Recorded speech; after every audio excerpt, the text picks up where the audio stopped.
E aí, pessoal, estamos aqui em mais um grupo de estudos de Go. E hoje vamos ver umas coisas bem legais, vamos ver coisa do PostgRE que a gente esqueceu na semana passada, um detalhezinho, né? Não vamos ver ainda como fazer select nem update, porque hoje eu realmente não tive tempo de preparar esse material, mas eu tenho outro material legal para mostrar para vocês, que é duas formas diferentes de fazer zip, né? De zipar arquivos com conteúdo direto da memória. Uma coisa muito útil para quando você quer despachar, seu sistema quer despachar alguma informação, algum arquivo que vai para um e-mail ou ser gravado em algum lugar para uma pessoa mesmo coletar, né? Mandar para um cliente, enfim. A gente faz muito isso, né? De vez em quando precisa mandar um zip para algum lugar, é normal da profissão. E aí ter o seu sistema gerando isso é bem bacana também. Bom, vamos lá então. Primeiro vamos ver o que a gente esqueceu do PostgRE. Uma coisa importante, sempre que você tiver opa, gente chegando aqui, peraí. Pronto. Sempre que você tiver aqui, pronto, estou no lugar certo. Sempre que você tiver assim um for e roll pegando next line, né, pegando a próxima linha, não pode esquecer de dar close, tá, gente? A gente esqueceu na semana passada. No caso do drive do PostgRE, se eu não me engano, ele resolve isso para você, mas é uma boa prática sempre colocar, porque você pode acabar com um memory leak aí, simplesmente porque você abriu uma conexão com o banco de dados, abriu um descritor, ele foi interagindo na carry que você estava fazendo, e aí você não liberou essa memória, você simplesmente largou de mão e foi embora.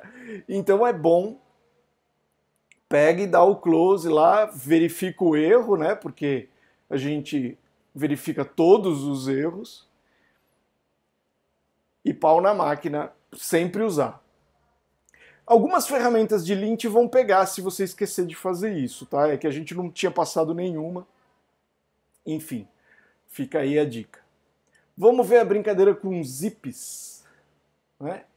Bom, a gente já tem no grupo de estudos exemplos de como zipar e deszipar, né? Ou comprimir e descomprimir, eu não sei como que fica melhor, arquivos. Mas eu quero mostrar hoje uma maneira diferente, né? Um pouquinho diferente. A gente tem dois mains aqui com os exemplos 2 e 3. E eles são muito parecidos. Cada um deles tem um package, né? Que a gente fez uma implementação bem simplesinha, mas que funciona. E o exemplo 2, todo o conteúdo dos arquivos fica na RAM. Ele vai bufferizando esse conteúdo dos arquivos que você quer zipar. E aí, no final, só que ele gera o zip e limpa esse conteúdo.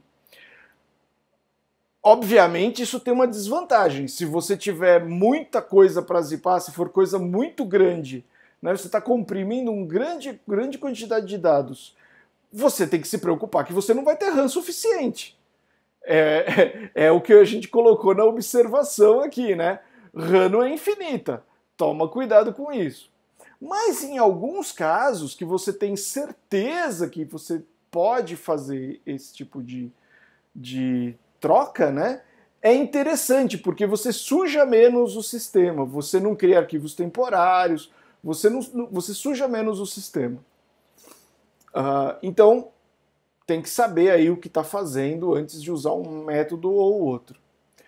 Basicamente a gente criou um package que você dá new, cria um novo objeto, né? E aí você tem uma funçãozinha para você adicionar arquivos e passar para ele o array de byte, que é o arquivo, né? Verificar o erro, se deu tudo certo. Aí aqui não estamos verificando o erro, porque é igualzinho de cima, mas estamos simplesmente passando mais arquivos para dentro do zip. E a última coisa foi salvar o zip e fechar tudo. Notem que nós estamos criando uma função aqui no final, né? Usando uma função aqui no final, E aqui é que a gente está gravando o arquivo. A outra vai ser exatamente o contrário. Nós vamos gravar o arquivo, já começar criando o arquivo aqui em cima, quando a gente instancia. Vamos dar uma olhada no package, que é bem pequenininho, né?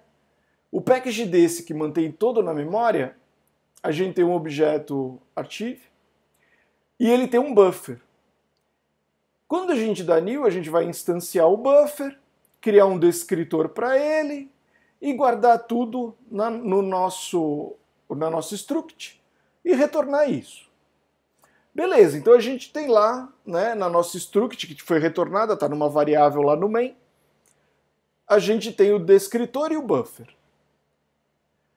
Aí na hora de adicionar, ele vai adicionar e vai gravar dentro do buffer, ou seja, está tudo na memória, ele vai gravar o arquivo e aí ele já está comprimido. Por enquanto estamos só gravando arquivos dentro do zip, e tudo na memória. No final, né, ele simplesmente pega o nome do arquivo, dá um close no descritor do zip e grava o arquivo usando uma função da IOUtil que vai gravar qualquer array de bytes. Então a gente pega o array de bytes do buffer e grava com o nome do arquivo. Funciona, super legal, só que mantivemos o conteúdo todo na RAM. A outra função, né, outro método, é a mesma coisa, só que em vez dele, a mensagem é um pouquinho diferente, porque em vez de ficar na RAM, ele já cria no disco e vai gravando direto no disco. Mas como vocês podem ver, a função é igualzinha. Até perdi a oportunidade de usar uma interface e já demonstrar mais um pouco de interface também. Mas vocês estão vendo que o main é igualzinho ao outro. Qual a única diferença é que a gente está criando o arquivo, passando ele direto aqui para o new, em vez de passar para o save lá embaixo. E em vez de ter save, eu chamei de close, só para ficar diferente. E na verdade o que a gente está fazendo aqui é só fechar mesmo, porque a gente foi gravando no arquivo durante o processamento. Vamos ver como ficou o package, né? Olha lá, eu tenho o meu writer, o meu descritor, o meu que vai escrever o zip, e em vez de ter um buffer, eu tenho o descritor do arquivo. E daí, quando eu peço new, em vez de só instanciar o buffer, eu crio o arquivo e aí eu retorno o descritor, o meu writer, né, do zip e o descritor do arquivo.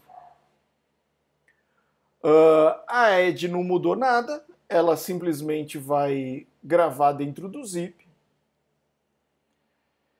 E aí a close, ela só fecha as coisas. Ela fecha o descritor do zip e fecha o descritor do arquivo.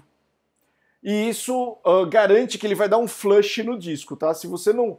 ou no SD, não importa. Se você não der close, ele não vai gravar no disco, porque ele vai ter criado o arquivo, mas ele vai estar com 0 bytes. Ele não vai fazer isso. Ele faz isso quando você atinge o threshold de tamanho que ele considerou que era suficiente, ou quando você dá close. Tem também uma função flush, mas aqui a gente não implementou, né?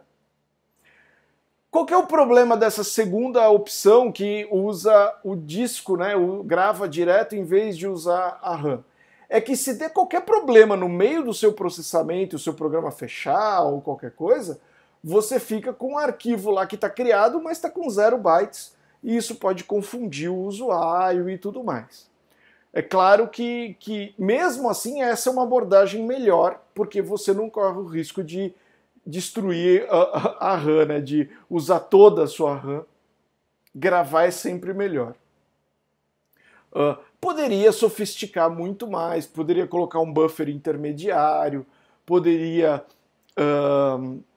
enfim, estender muito mais. Mesmo as funções para adicionar não estão adicionando cabeçalhos, então está bem básico. Ele vai funcionar, mas está bem básico, dá para explorar muito mais essa brincadeira de você comprimir arquivos.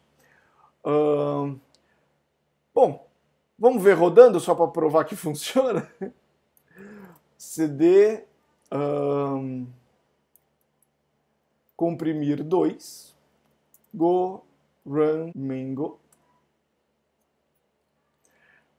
ls.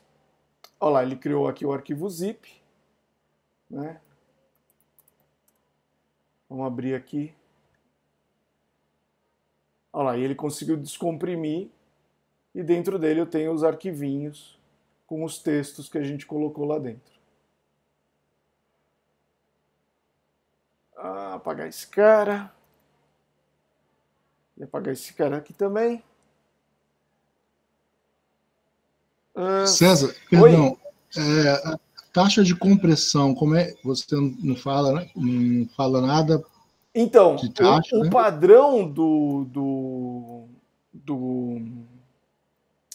o padrão do zip, eu acho que é como se você estivesse usando o zip com aquele padrão. Como que se pronuncia? Deflate? Não sei. Acho que deflate. Que é o valor padrão dele. Você pode otimizar isso, mas foi como eu falei, você pode tem que pegar o pacote e ficar brincando do que fazer, né? Agora a outra que grava direto no disco, né? O efeito vai ser exatamente o mesmo, né? Opa, ele abriu na minha segunda tela aqui. Ele criou o arquivo, né? E lá dentro tá os 3 com as suas, enfim, bem simplesinho, mas quebra um galho. Deixa eu tirar daqui antes que bagunce mais nosso sistema.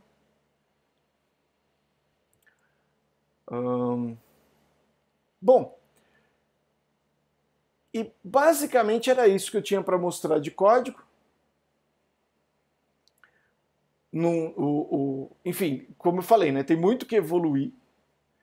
Depois a gente pode até dar uma olhada. Talvez o exemplo anterior ele fale de alguma coisa de compressão. Vamos ver se ele tem alguma coisa.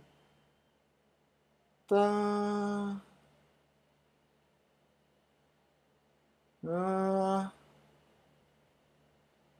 Não tô vendo. Não, aqui, ó, tá vendo? Ó?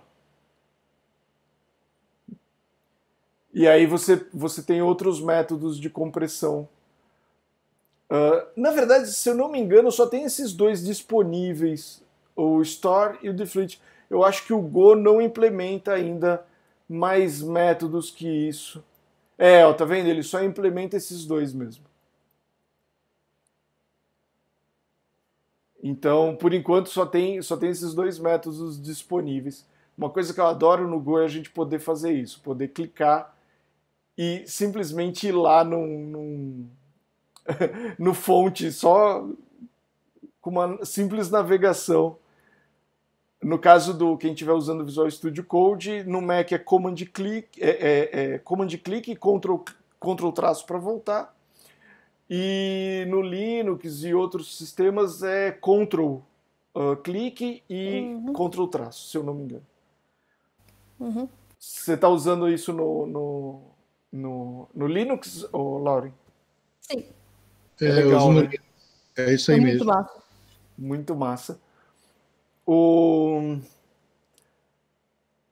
Bom, é isso, pessoal. Vamos parar a gravação e aí a gente volta para o bate-papo. Até semana que vem para vocês.